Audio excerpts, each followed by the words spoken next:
Hello, everybody. Welcome to Cartoon Boom. This is a show where we wake up with the Saturday morning sun, popped on the floor with big bowl of sugary cereal, and watch our favorite cartoons, both old and new.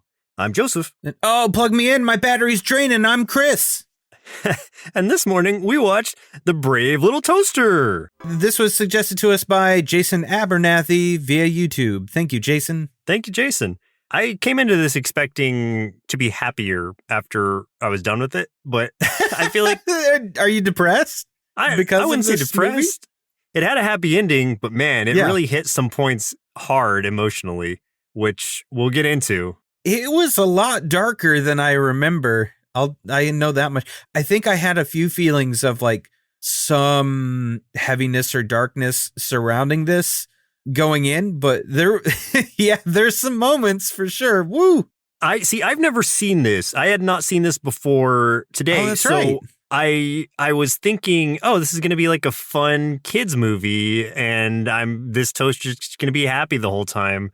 That is the opposite of what happened.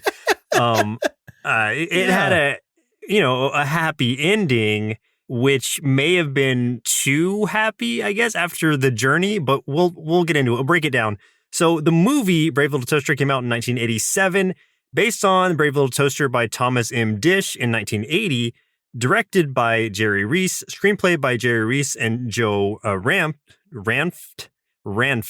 R-A-N-F-T, Ranft. That's hard to say. Yeah. A story by Jerry Reese, Joe Ranft, Brian McKenty, and Jim Ryan. Produced by Hyperion Pictures and the Kushner Lock Company. Okay then. For short synopsis, a group of dated appliances embark on a journey to the city to find their master after being abandoned in a cabin in the woods. Dated as in like outdated, like old, not as in like somebody was dating them. Yes, no one's dating these appliances, to my knowledge. Not going out for a nice dinner or anything like that. No Valentine's Day for them. No, it's definitely not a happy date. So, who were some of the actors who played in this movie?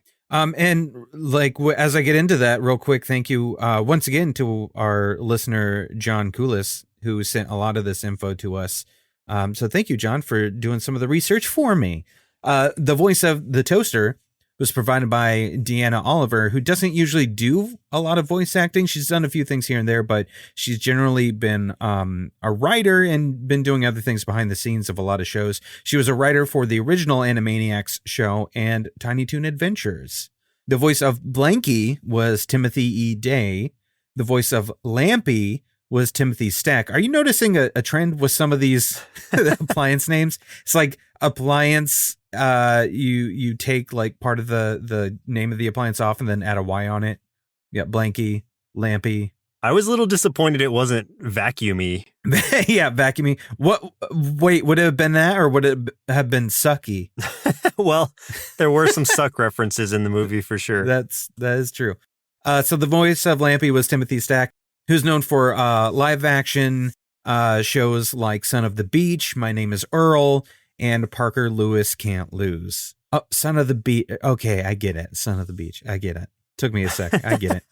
The voice of radio was John Lovitz, who was on Saturday Night Live from 1985 to 1990. Also voiced Jay Sherman from The Critic and continued that character in a few episodes of The Simpsons as well. He's also been in all kinds of other things. Like, you've definitely heard the name. You've seen the man. You can't not know who John Lovitz is unless you are, probably a Gen Z, and then you're probably like, well, I can not know who he is. What are you talking about? And now I just feel old. Thanks a lot, Gen Z. Thanks for doing that to me. The voice of Kirby, the aforementioned vacuum cleaner, whose name is not Sucky, was voiced by Thurl Ravenscroft, who also voiced Tony the Tiger in lots of Frosted Flake commercials back in the day, with his famous, quote saying, "They're great." And then also saying, "You're a mean one, Mr. Grinch," back in How the Grinch Stole Christmas. And that Christmas special back in the day. Yeah. The voice of Master, which is not something weird and pervy. This is just how all the appliances referred to their childhood owner as, the master, because they didn't know his name. So the voice of Master was Wayne Katz. It just sounds gross. Like, just saying Well, master just sounds gross. Well, his no name matter is what. Rob, so we can just call him Rob. Okay, but they all refer to him as master. Through this whole thing, in all my notes, it's just master. So yeah, they definitely have some kind of like dependent relationship on him, because I doubt he's ever like, he didn't ever approach them and say, "Hey, I'm your master." And I'm sure they've heard his name before, so it's their choice to call him that. They are submissive. It's true. Oh, don't say that. Don't. Anyway, the voice of Rob was Wayne Katz, who's also on shows like The Problem Child cartoon, Tiny Toon Adventures, and he was also a story editor on that one. And then finally, the traumatizing air conditioner that explodes in one of the first acts of the movie and traumatized me a little bit as a child. I'll tell you about that more in a little bit. Was voiced by Phil Hartman, who is voiced in other cartoons like Dennis the Menace, The Smurfs, and The Simpsons, but is widely known more for his live-action roles in titles like News Radio, Sergeant Bilko, and of course, Saturday Night Live. And that's your cast. That's a good cast, and Phil Hartman did play another part as well, the lampshade, who sounded like Peter Lorre. Not lampshade. Oh, that's the right. Lamp, yeah, like the Peter creepy lampshade in the general parts store. Yup. That basically taunted everyone else about their imminent demise. Since he's a lamp, he's fine. He's like, he's not going to touch me. He needs me. Yeah, exactly. He even like gives up one of his light bulbs. So yeah, it's like he came in nice, but then he just starts teasing them, and it goes in that whole song. But for a few tasty marshmallows out of our big bowl of Brave Little Toaster cereal, in a 2010 interview at Cal State Northridge, Deanne Oliver, the voice of Toaster, revealed that at her son's deployment ceremony to Afghanistan, some of the soldiers who were fans of the film had brought their toasters with them for her to autograph. That's cute, kind of weird, but cute. Interesting that they were able to place that person, and that they had, I guess, held the movie in such high regard. They're like, oh, I got to get my toaster signed by this lady. Yeah. Oh, man, I can't wait to get this toaster signed. That's so strange. I love it, though. During pre-production, John Lovitz was cast in Saturday Night Live in 1975. So Jerry Reese, who had been writing the character of Radio with Lovitz in mind, pleaded with him to stay in Los Angeles long enough to record his voice tracks. Lovitz agreed, despite protests from his agency, and Reese quickly finished the screenplay and hustled Lovitz into the recording studio. So Lovitz's entire performance was then captured in one marathon session. So wow, and he has a lot in this. Like, it's not like he has a small part. He has a huge role. And he doesn't phone it in either. He's one of the standout characters. He nails it. And he's also, probably has the most lines in the entire movie. Overall, yeah, I would agree. Yeah. But yeah, he's also the standout character also. Like, he is absolutely the most memorable character in this whole thing. And he did it all in one session. That's insane to me. Wow. Yeah. Great job, John Lovitz. Good on him. You know what, though? He is a very talented actor and does not get a lot of the love and stuff I think he deserves. He's so good. Right. And I love the critic even before this. So it's like, yeah, I've appreciated John Lovitz as a voice actor even prior to me seeing this movie. And this kind of strengthens that. He also looks like he'd be a good hugger. Like, I bet he gives good hugs, you know? I bet you're right. Yeah. I'd hug him. This film is considered by many to be the prototypical Pixar film. Many of Pixar's most important members, including Joe Ranft, dang it, how do you say that name? And John Lasseter, were involved with the Brave Little Toaster 1987's production. It also contains tropes that have become common in Pixar films, like objects with human-like qualities, long journey that changes the characters, and dark adult themes hidden in the guise of a children's film. Even the famous code A113, which is seen in all of Pixar's films, appears as the master's apartment number. That's interesting. You said John Lasseter, right? I think he's the head of, oh man, I want to say he's the head of Skydance Animation. I might be wrong there, but I think he is. That's interesting that he worked on this film before that. That's very cool. Yeah, that I'm not sure of, but I absolutely agree with the Toy Story, I guess the themes or the tropes that I knew from Toy Story are definitely more apparent here. So you can see the inspiration for sure. Oh my gosh, yeah. It really is like the prototype of Toy Story, like down to not just the idea that you've got these these everyday items or something like that, rather than toys that come alive when somebody isn't there, and they're longing to get back to a child, a master, or whatever, if you will. But they also run into a person who has torn other items apart and put them back together in monstrous ways, Right. just like in Toy Story. Like it's like beat for beat. Yeah, they have their own Sid. Yes, Yeah. exactly. They got Proto Sid and everything. I feel like Lasseter was one of the writers for Toy Story 2. It's possible. I just know he's tied to Pixar. I don't know what exactly he did as far as Toy Story goes, but I wouldn't be surprised.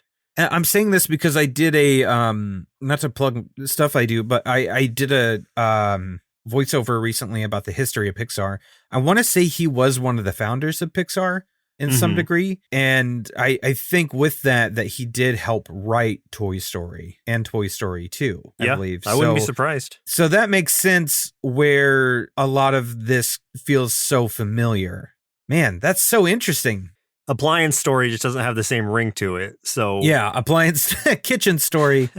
yeah.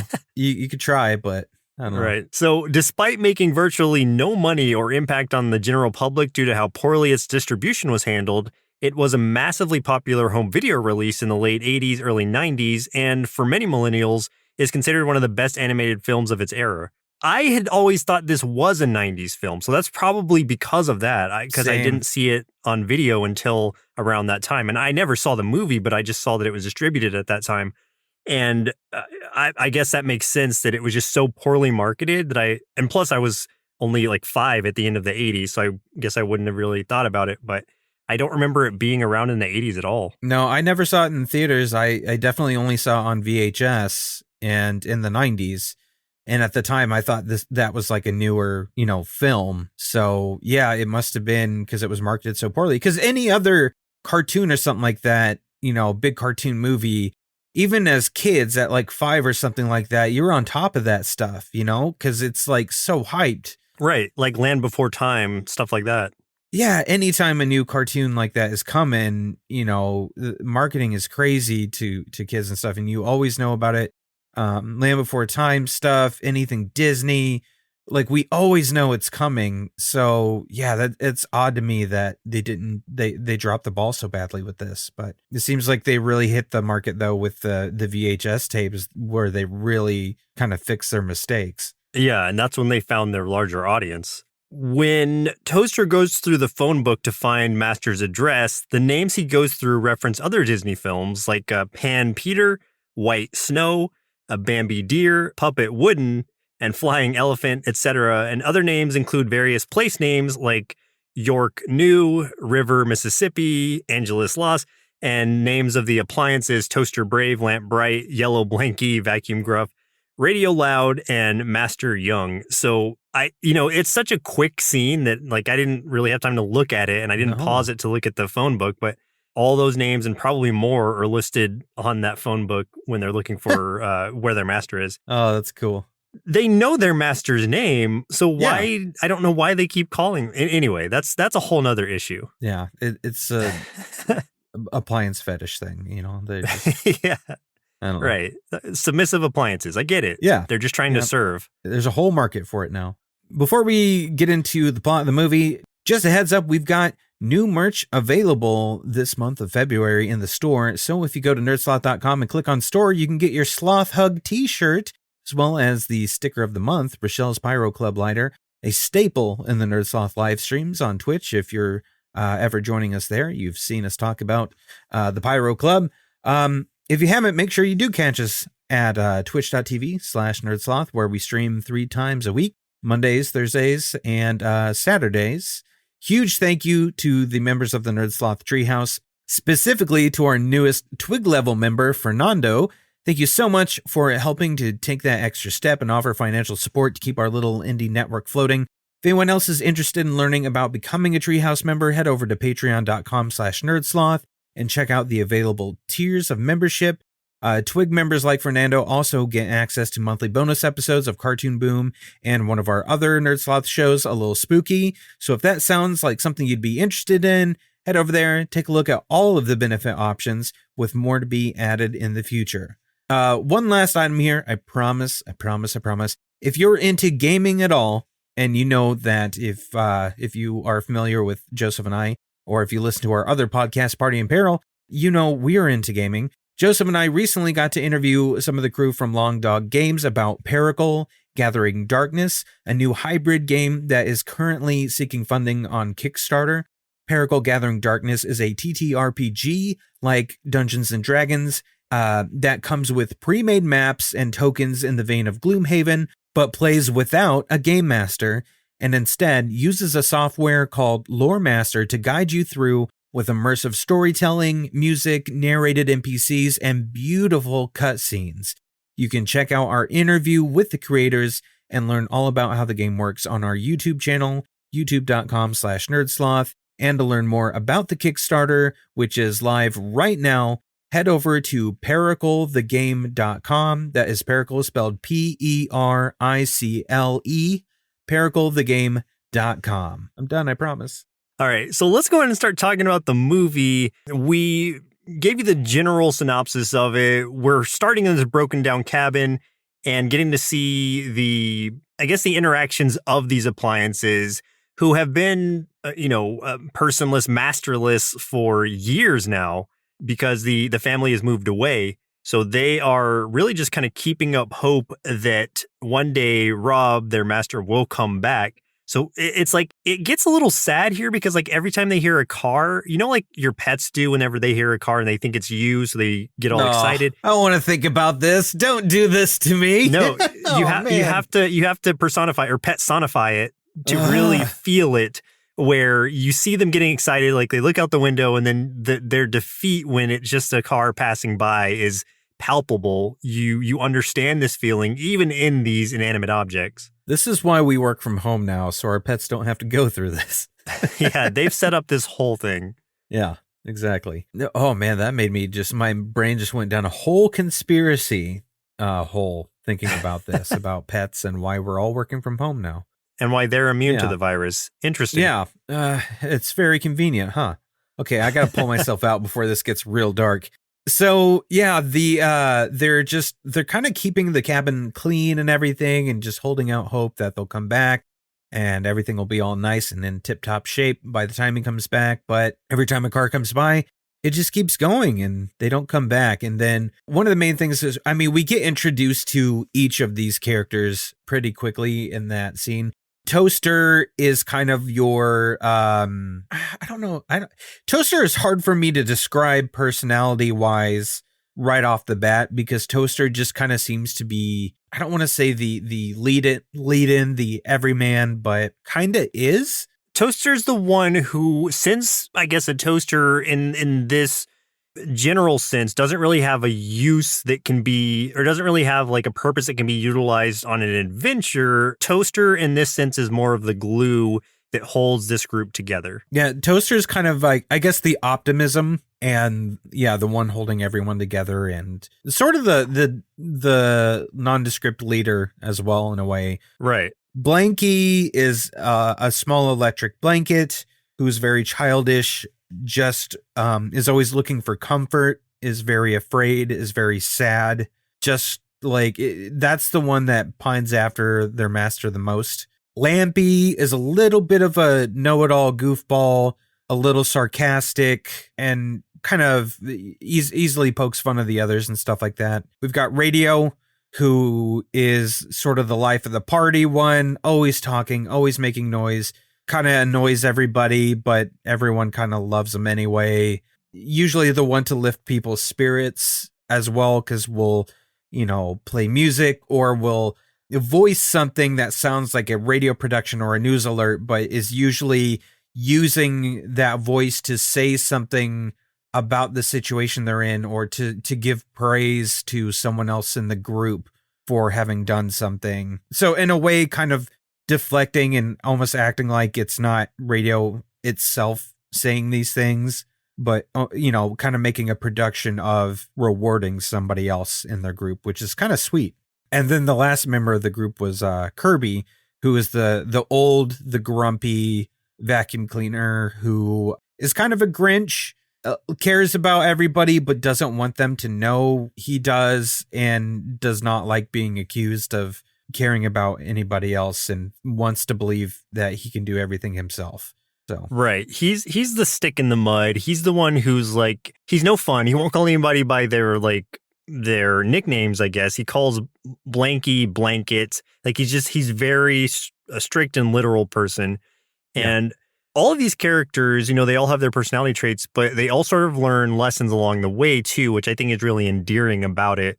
And seeing them, grow over the course of this adventure. Absolutely. And I guess the first big lesson that they all learn is the air conditioner, which was voiced by Phil Hartman, as we said, turns on and is kind of like berating them for thinking that, the master's going to come back, and is just kind of like, talking about like the air conditioner's been through this stuff, and is just kind of like, you guys have no idea what's going on. They're gone. They're not coming back. And even if they did, you guys are outdated. Like, you're nothing. They wouldn't want you anyway.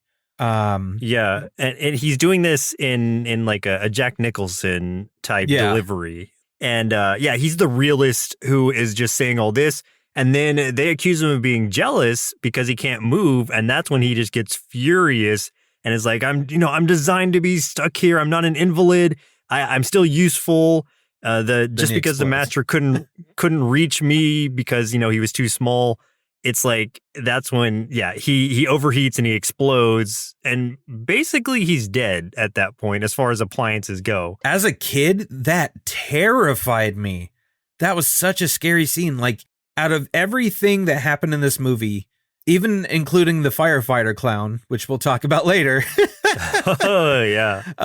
You'd think that would be the thing that freaked me out the most, and I remembered. No, the like one thing I really remember from this movie is that scene freaking me out, of this air conditioner, turning red, and there's smoke and fire shooting out of it, and it's screaming at you, and then just blows to smithereens. That scared the crap out of me as a kid. Vacuum's response to that was just like, he was a jerk anyway. Yeah, everyone just kind of moved on real quick. Like, he's dead. Yeah, who cares? I guess nobody was really a fan of AC. Yeah, no one cared. Their fears are kind of solidified when they do hear a car that pulls up, but it's a realtor putting a for sale sign in the yard. And then they realize, oh man, they really aren't coming back. Like, Master is not coming back.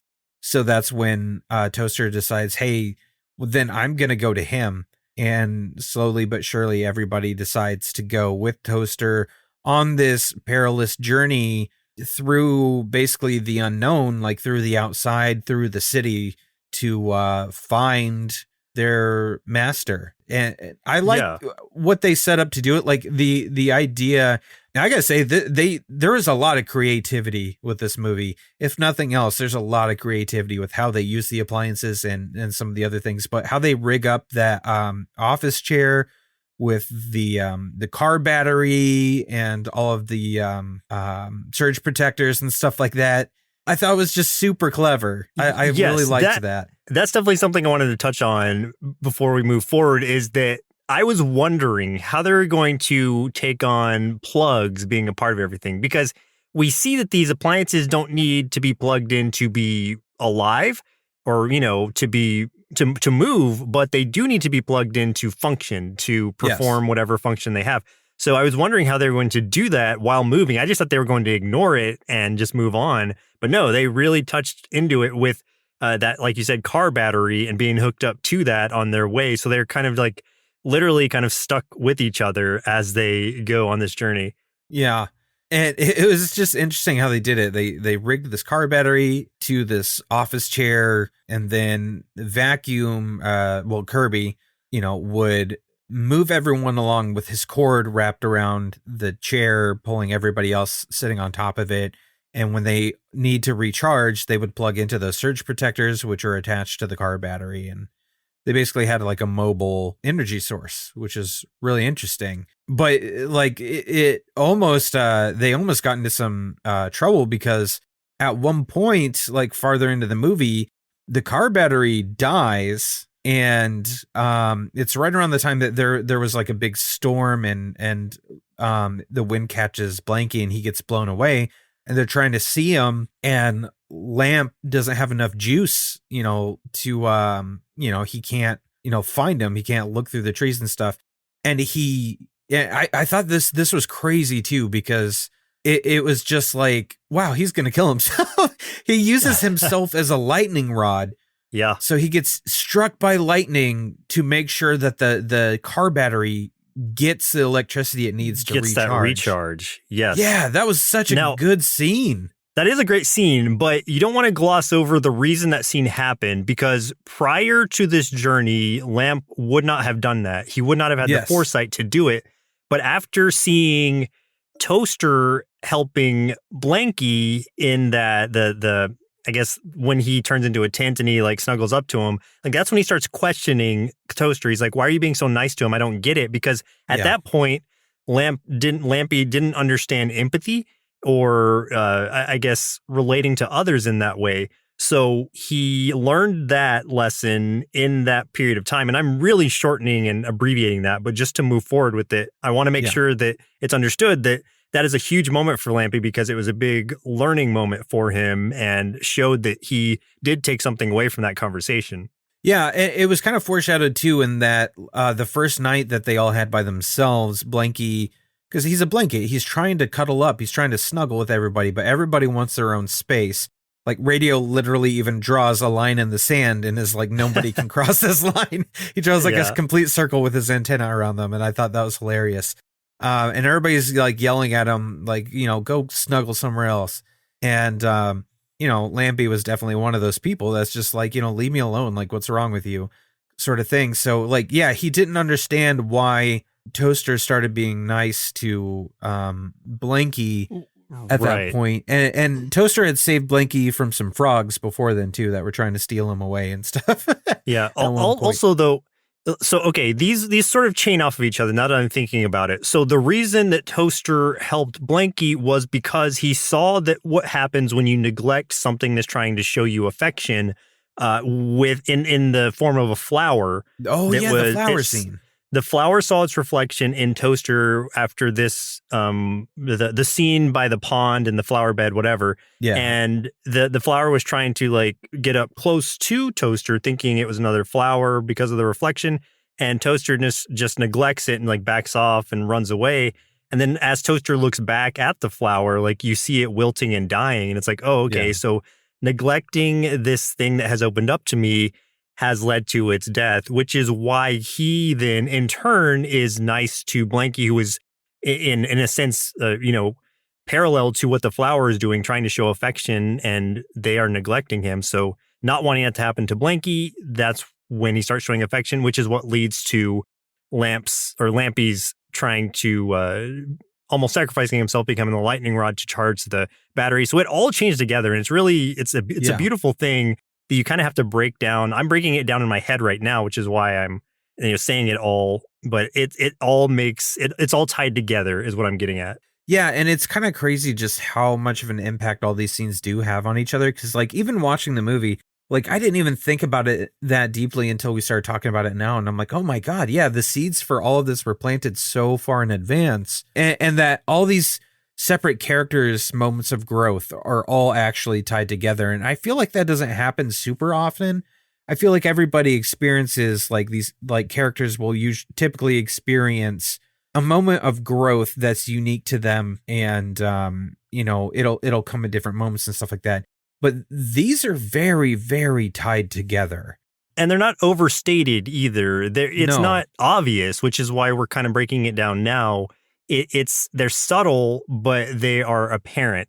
And which is kind of what leads us to Kirby's experience as well, where he has been the lone ranger of the whole thing. He doesn't love having their company around, or at least he's acting like he doesn't. And he's saying like, you guys are slowing me down, whatever, until it hits the point where they're above that waterfall and they're all hanging onto his cable.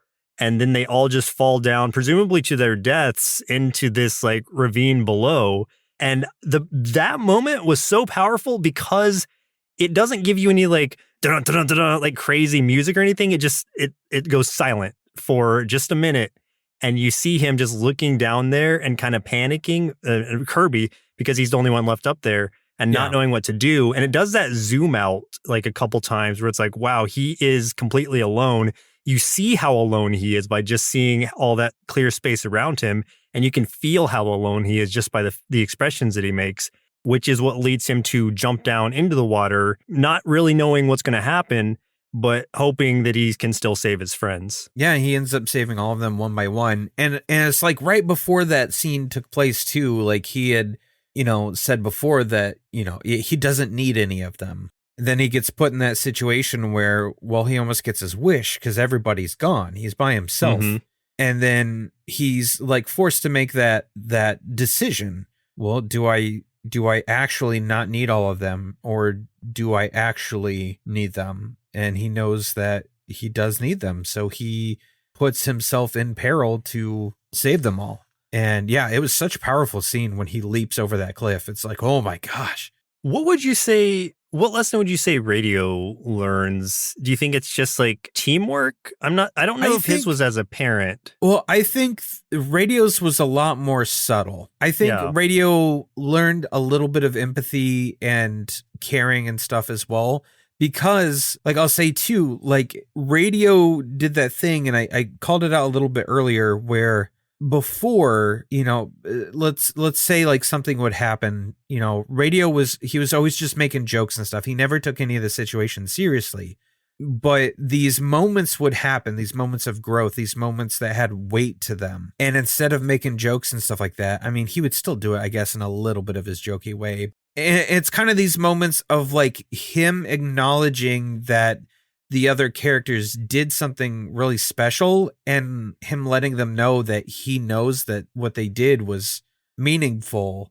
Yeah, that's a good point. Because he was in like his literal and figurative bubble, when he drew the line around himself, the circle around himself. Yeah. It's like he was in a silo, but then he started to appreciate that everyone else basically had something to offer, and really started commending them all for that as they would do something. Yeah, so that makes sense. Well, I was going to say, I think everybody sort of overcomes I won't say their issues like completely, but a lot of them have those growth moments by about the mid to 3/4 point in the movie is when most of the characters have had a growth moment. But there's one that has still been plaguing Toaster, which is like this feeling of, I think, inadequacy and being scared and stuff. Which is how somebody becomes brave, which is doing something in the face of being scared in the first place. Like brave people aren't unafraid. Brave people do something when they are scared. We see that in his nightmare where like he has this dream about like his master being there again, but like he starts like his Toaster's body starts smoking and the smoke starts to choke his master, which is super dark. And then I don't know why there's this scary firefighter clown all of a sudden who's trying to shove forks into the Toaster and the clown's just like, run. Yeah. Oh God, that was disturbing as heck. Like in that same nightmare, like he's about to fall into a bathtub, a tub as well. And I think that's just that's dark, right? And that's just prior to the waterfall scene. So it's like there's the water, which is why he is at some of his most frightened right there too, which it leads to your point where it's like, he hasn't yet learned to overcome this fear. Right. And Toaster was feeling guilty for them having falling in the first place because Toaster made it to the other side of this cliff when they're trying to get over this ravine. He made it over there. He's trying to get the others across and he starts to slip and he's the one that falls in and then everybody falls in after him. So he's kind of feeling like Toaster's feeling like it's their fault that everybody, fell in and stuff like that. So there's a lot of feelings of fear and inadequacy on Toaster's part at this point. That leads us to the scene with the swamp where this was a really sad scene too, because like everybody started to fall into it, get sucked into it. And at that point, oh man, when Blanky's about to get sucked in and Toaster's trying to pull him out and telling him to not be scared or telling them to not to let go, he's just like, It's like he's accepted death at that point, Blanky, because he's just Yes, like, that's I'm not exactly scared. what it is. As he's getting sucked down into it, it's like, oh my god, I'm almost choking up just thinking about that, because that's really how it feels. Because the voice of Blanky is like this little innocent kid, and so it's even Yes. more sad with that stacked on top of everything else that he has just accepted that this is his final moment. And that's when the repairman or the junk dealer or whatever comes in and pulls them all out, because he heard radio kind of, I don't know, saying whatever he was saying at the time, pulls all of them out because radio's cord is still attached to the others as well. And then he takes them all to the scrapyard, which is, Sid's room with all the Frankenstein toys. Yeah, basically. Yeah. Yeah. He's got like a general parts store where he takes old appliances, that are decommissioned, tears them apart, sells the parts. So he's got this one customer that keeps coming back, like, and keeps asking for more parts, like a blender motor, and then comes back for radio tubes, things like that. But yeah, this place is full of other broken appliances that are really creepy, as well as appliances that have just been Frankenstein together with like other pieces. Like the dude's just been like experimenting and making his own stuff. And yeah, it's just like Toy Story. Like I almost said it's straight out of Toy Story, but Toy Story is straight out of this. Like Right. Sid's whole thing came from this scene. There's no way it didn't. Yeah, it's practically identical, and they have their little song they sing too. It's like a movie. It's a B-movie show song. It's a pretty catchy song, but it's dark also because they're just showing all. And this is all happening while we're seeing the owner do his Frankenstein surgery on this. What was the first one? He rips apart the blender, or the blender motor. Yeah, and you see it in silhouette too. Like you see him pull the motor out and like cut off the connectors, and it's like it's electronic, so it's like, yeah, that's not a graphic thing, but the way they're presenting it is like these are living beings, and it's basically he's taken out his heart essentially. Yeah, and you're seeing the reactions of the characters we've been following in the corner watching this happen, and they are horrified. And you see like motor oil dripping down like this vice, like It's supposed to be blood, and it's pretty disturbing, to be honest. It is. And like you said, that recurring customer comes back for radio tubes, which is when he goes back to try to get radio. And that's when they all kind of start working together to first cut off the electricity, turn off the lights, and then scare the owner into knocking himself out so they can all have a jailbreak and escape that store. How they do it is they pile up on Kirby with Blanky on top, and Lampy, who gets a new bulb and turns on, makes it look like a ghost and scares him. And that was pretty good. And then everybody escapes. All the other appliances escape too. Right. Jailbreak. Right. Yes. Then they end up in the city, and we had said before they had tracked down like a Yellow Pages book, a phone book. Those do still exist in some capacity, I think, where you could just look up somebody's name and be like, oh, this is where they live, and this is their phone number. Yeah. That used to be a thing.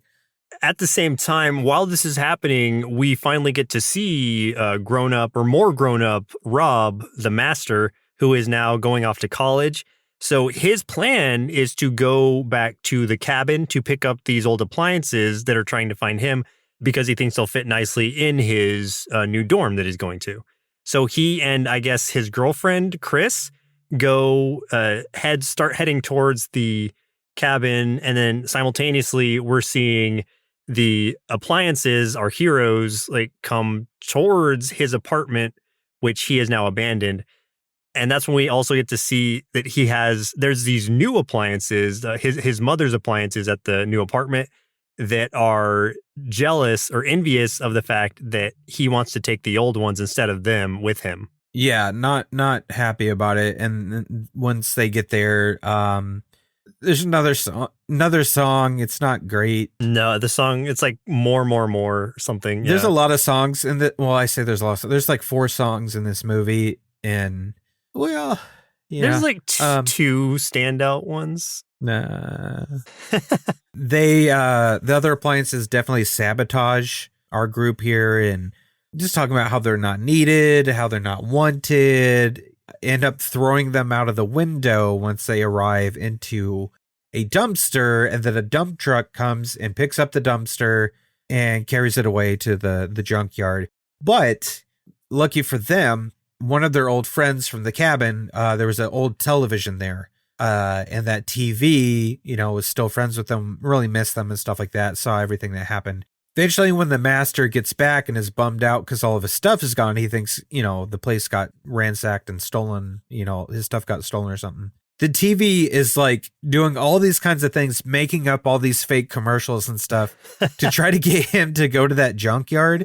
Yeah. Which that scene was really funny. And eventually it works, which is great. But it took like until the last minute, until they were about to step out the door, and TV's just like giving up, and his character that he's portrayed on his screen is just like about to pass out because he's like ripping his clothes and freaking out. Exerted so much energy trying to convince him to go to this junkyard that has great deals and all these appliances and whatnot. It's awesome. That's such a good way to deliver that. So I love that that's how that worked out.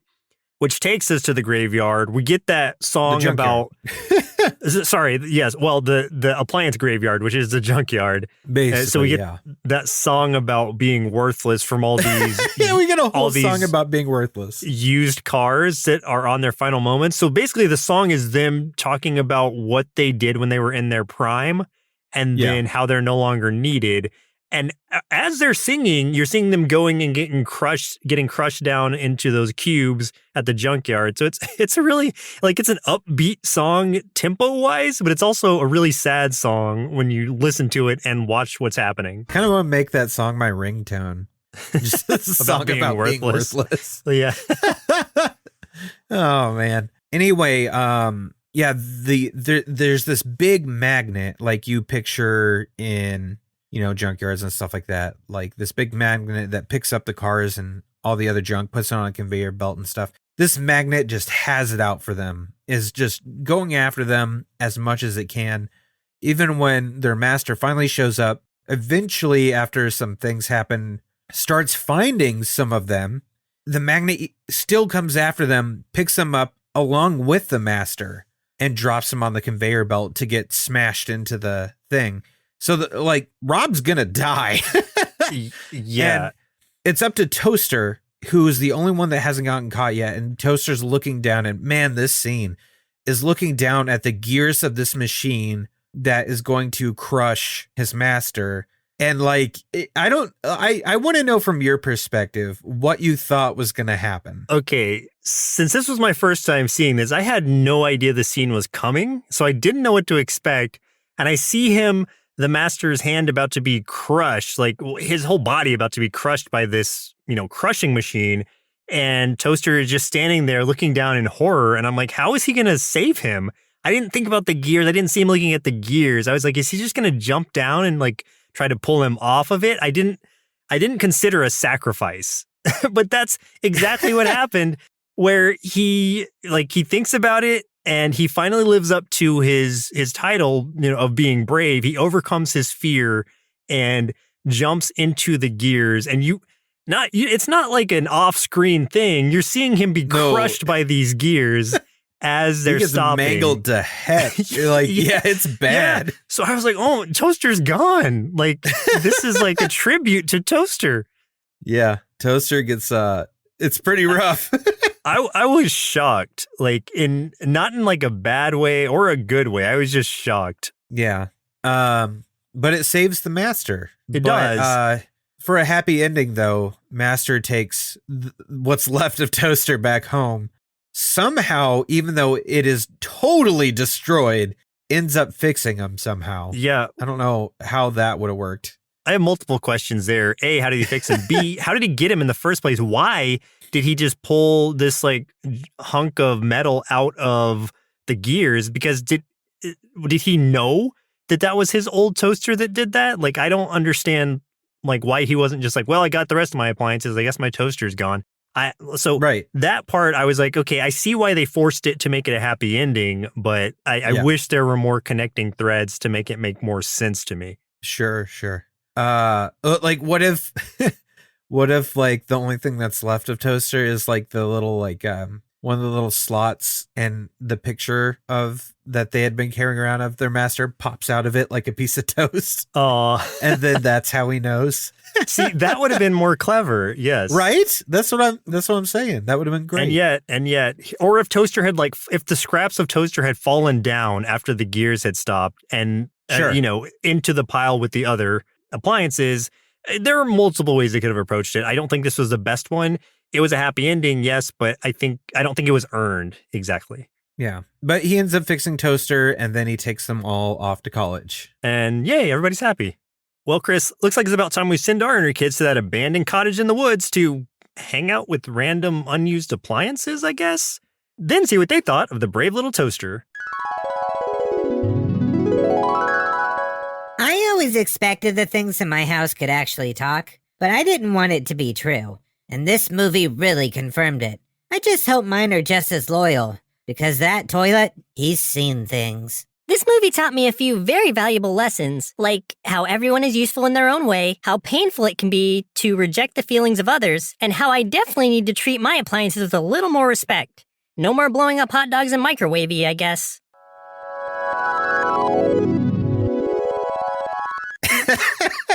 I did that a lot as a kid. Yeah, same. I was very disrespectful. Someone's got to teach you to poke holes in it first. I mean, I did it on purpose, though. That's the thing. Oh, yeah. It wasn't. It wasn't an accident. Yeah. You're just like, I'm gonna blow this up. This will be funny. Yep.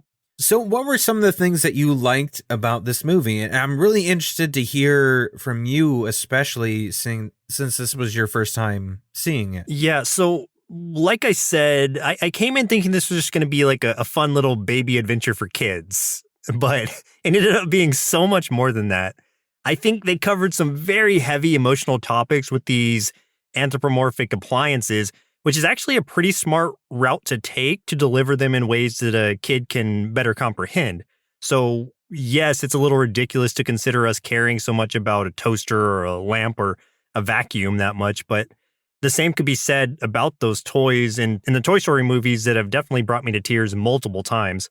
So I guess what I'm trying to get at is that emotion is universal, and no matter in what form it's portrayed, if you can get someone to care about what is generally an inanimate object, like especially a kid, then I think you're setting them up for a better, more empathetic life. So kudos on making me look at bagged vacuums as something other than straight garbage. Right. Oh man, that's funny. Yeah, no, I agree with you. I love the individual characters a lot. There's a lot of really good personality that shines through each of them, and lots of great character growth moments, which is really funny to think about, like you said, because these are appliances when you break it down. But the writing was so good in this movie that yeah, it makes you care about a vacuum and a toaster and a lamp, and it makes like the sacrifice of a lamp and the sacrifice of a toaster really hit you. And it's absurd to say it out loud, but I mean, when you're in the moment and you're watching it and you really feel it. And I definitely think that it is a great way to teach kids, those kinds of ideals and moments and things like that without using, people, because when you use people in that way, sometimes it's way too heavy of a topic. It's something that maybe kids aren't always ready for just yet. But Right. if you can teach those same moments using something like, an air conditioner or something, it takes some of the levity away with it, but you can still learn those same kinds of lessons. One thing I also really liked about this film was the way that they used the bodies of, the different appliances and stuff in really interesting ways, like Kirby using his cord to lasso, or like retract, like he could rappel and retract up the tree, or Blanky becoming a tent, radio like honing in on where the city is by Yes. like moving his antenna around and searching for where the strongest signal is coming from, and that's how they knew which direction to start out. Those were really creative ideas. And I think that was also a really strong suit of this film, was just using, just breaking down, okay, what are these appliances and how can we use the things that they're made for and use those abilities in a little bit more exaggerated ways, but how can we still do it in somewhat of a practical sense and make it fun? And they did a really good job with it. Yeah, it's like it was way smarter, or way more clever than it had to be. So kudos to them for stepping up and making that at least logical to some degree. Exactly. As far as dislikes, I'm just gonna say I don't think any of the songs were very good. There was, I think, 4 songs total. There might have been more. I felt myself like usually tuning out of most of those. The one about the B movie one did catch my attention, but I don't know if it's because I think the song was interesting or more because I was already like engrossed in that scene overall. But I did look up that song after the fact because I was just like, is this like a cover of another song or something that they're doing? But no, I think that was a song made for the film. But to be honest, it sounded like this is something out of Rocky Horror or something, which is why I was just like, what is this? I need to know what this is. I had that same thought. The tempo to it and just the hook on it was probably, it was definitely the catchiest in this movie. I think the other noteworthy one would have been the Worthless song with all the cars. Yeah. But that one was just because it was kind of like traumatizing a little bit. So it's like, okay, this one's going to stick with me. I enjoyed the Worthless one just because of like the comedic aspect to it that these cars are singing about being worthless and then getting destroyed. Yeah. Dark humor. Yeah, exactly. So a dislike for me would be that musical. The pond scene. So take the music out of it altogether, but the pond scene I think was kind of pointless. Like the movie, it had my attention and I was fully engrossed in this like epic journey we were going on. And then the pond scene just kind of snuck in.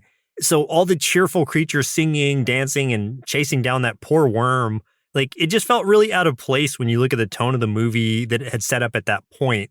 So you could look at it as like trying to be a breath of levity in a movie that could really use it in certain places. But right there, it just felt really shoehorned in. So I don't think it worked there. And I think if you cut that out of the movie entirely, it would probably be better for it. I agree with that. And I think one thing, too, is if that entire scene was removed, it would not have had an impact on the rest of the story. No, the only part is the part that chained immediately after, which is the flower scene. Yes. Right. Which that could have gone into another scene because they were in a forest for a very long time.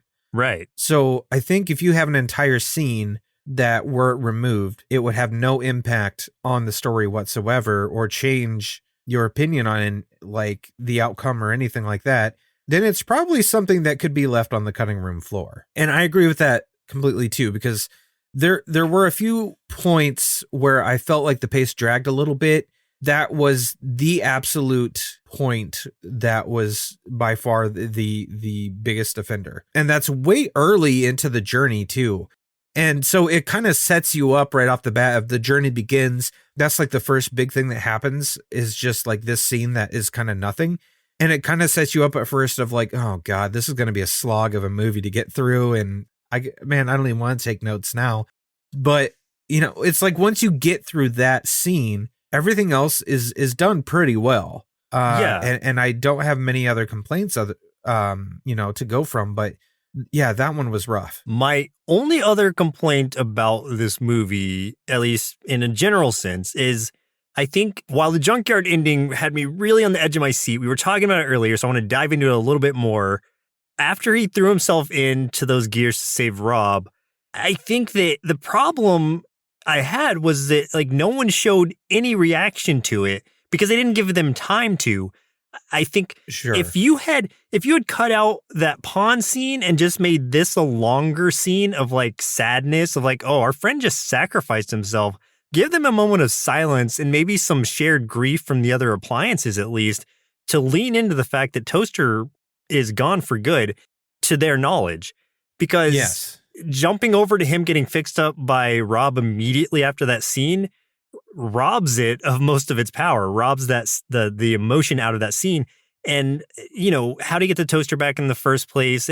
Those don't matter as much. But I'm just saying, okay, here, let me propose some alternatives that I think would have packed more of a punch, like you were talking about earlier. So one of the alternatives could have been you could have let Toaster stay gone so that his sacrifice remained meaningful. And like you said, pop that picture out of him. So it's like, oh, this was my old toaster, but he's beyond repair now. But this is what happened, and I appreciate him for it. Or have his scraps like work their way back to the repair shop somehow, the Frankenstein shop, and let the dude put his parts into a new shell. Have Rob come later, make his way to the shop looking for a new affordable toaster, and then they end up together at the end after all. And that could kind of give it a semblance of like reincarnation, which I think could have been a really interesting area to explore. I like that idea. That's a really cool one. I think I like that one the best. Yeah. I guess the point is like anything would have been better than what they kind of forced in there, which was a happy ending just for the sake of being a happy ending. To try to untraumatize some of the children they just traumatized. Yeah, but Toaster still could have been alive. You could have just made it, given it a little bit more weight, or let the weight stick around for a while before immediately canceling out what just happened. I agree too with that, because I mean, when Lamp seemingly sacrificed himself, even though he didn't like die, but for a second you think he did, he just gets severely injured. Like they give you more time for that, for sure. Yeah, when Kirby thinks everyone else has died, he gets a long moment of silence. Yes, yeah, it's true. Yeah, so it doesn't really make sense that the biggest pointed out sacrifice of the film with the titular character, they're just like, and then he's fine. Yeah. We fixed him, he's good. Right. Yeah. Yeah. So those are my complaints. I mean, I know what the intention of this movie was. I just think because of what they showed us they could do with it already, they really dropped the ball right there by not making that more, I guess, not making that impact more lengthy, I guess. I don't know how to put it exactly.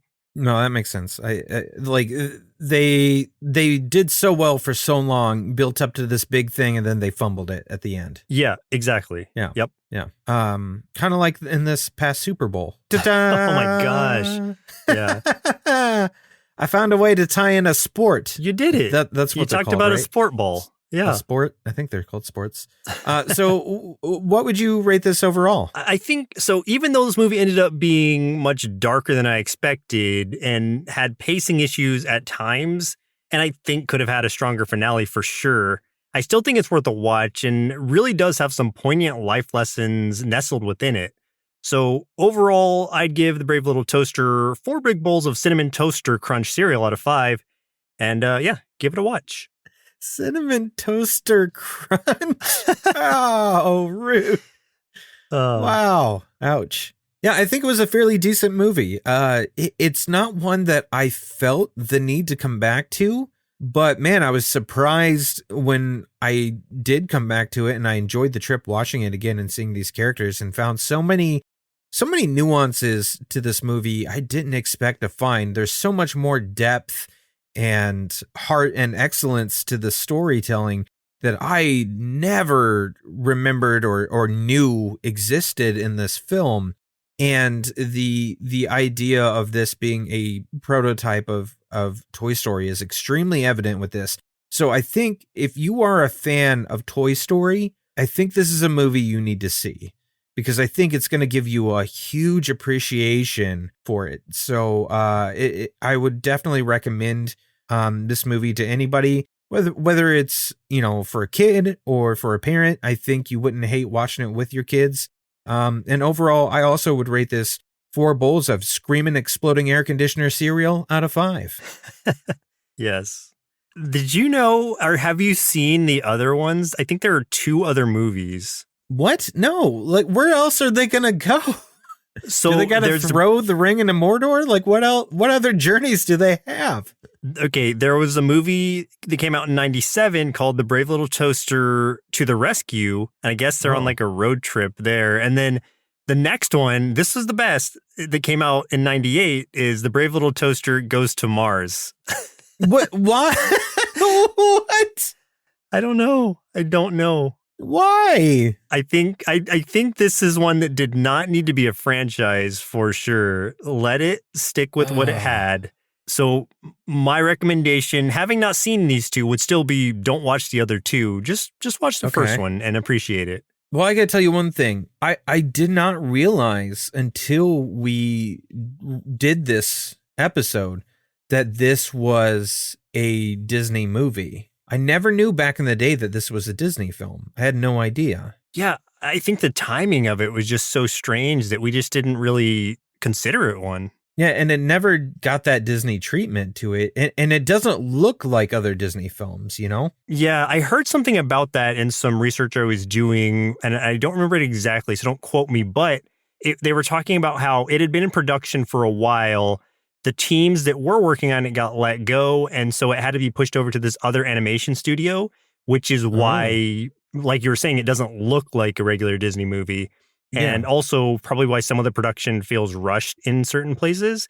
I would probably say it's because of those reasons, because of how it got pushed around and really kind of didn't have the original team working on it in the end. Exactly. That makes a lot of sense. Yeah, I would have assumed that it was kind of in the vein of like whatever studio did like All Dogs Go to Heaven or Anastasia, you know, those kind of films. I just kind of would have imagined that, you know, another studio would have done it, but no, it's a Disney movie. So with that said, do you think we're going to get a live action anytime soon since they're doing live action versions of everything? Yeah, I think it could work if the CG wasn't terrible and if they didn't try to give them like, you know, human like eyes and stuff or whatever, because then it would just be really freaky looking. No, got to. I think there's a way they could approach it, but I don't think, even if they did try it, I don't think they would do it right. So I would just say, just don't do it. Don't touch it. Who would voice some of these characters? I'm calling J.K. Simmons right now. I'm going to call him for Kirby, the vacuum. Kirby, yeah, of course. I'm going to call who's the other guy with J.K. Simmons and Klaus? Jason Schwartzman. I'm gonna call Jason Schwartzman for Lampy. Okay, he would make a good Lampy.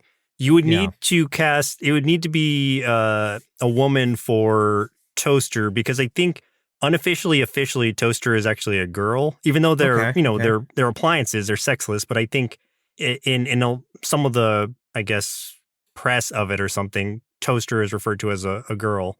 I'm going to say maybe Ashley Johnson there. I think she's got a semi-similar voice. Tulip, I think, from Infinity Train, you know. I think if John Lovitz could come back as Toaster, I think that would be amazing. Or do you mean as like Radio? Oh, sorry. Yes. If he could come back as Radio, I think that would be amazing. That would be great. That would be super fun. I like this. Blanky, just grab some kid. Who cares? Yeah. Just whatever kid is popular right now and has a really convincing sad voice, because you really want to push those sad scenes. There we go. All right, Disney, if you need to hire us as cast and crew, we'll take care of it from here. So there we go. Just give us the budget, give us the people, we'll make it happen. Yeah, we got it. Give us a lot of money. So. We're going to need an excess amount of money to get this rolling. So thank you, Jason, for letting us see this movie, for having Chris rewatch it and me watch it for the first time. My life will never be the same again. Nope. I'm never going to look at my appliances the same again. I can tell you that much. Well, listeners, looks like our milk supply is now run dry, so it's time for us to say goodbye. And in 2 weeks, we'll be watching My Little Pony, suggested via Sarah Lee 008 from Instagram. She's back already? She's back. The 008 agent from MI6 returns with the original My Little Pony. She's brought with her the mustard stuffed baked goods.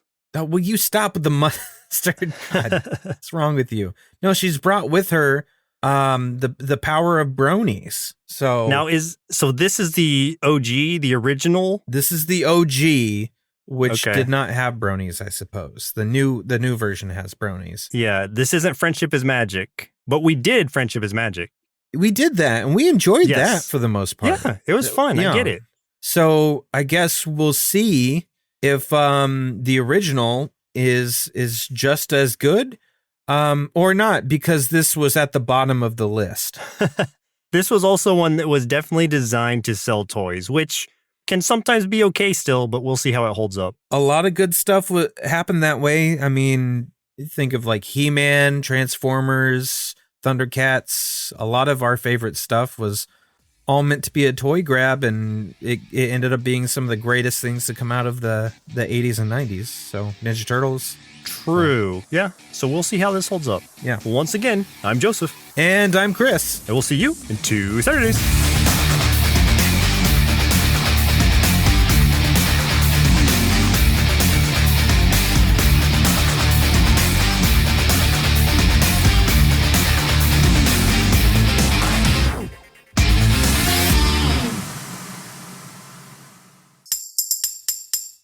Presented by Nerdsloth. A place for lazy nerds. If you like what you heard, consider donating at patreon.com/nerdsloth so we can continue bringing you quality shows. Be sure to also leave us a review and share your favorite episodes and clips on social media. If you're looking for more content, visit us at nerdsloth.com.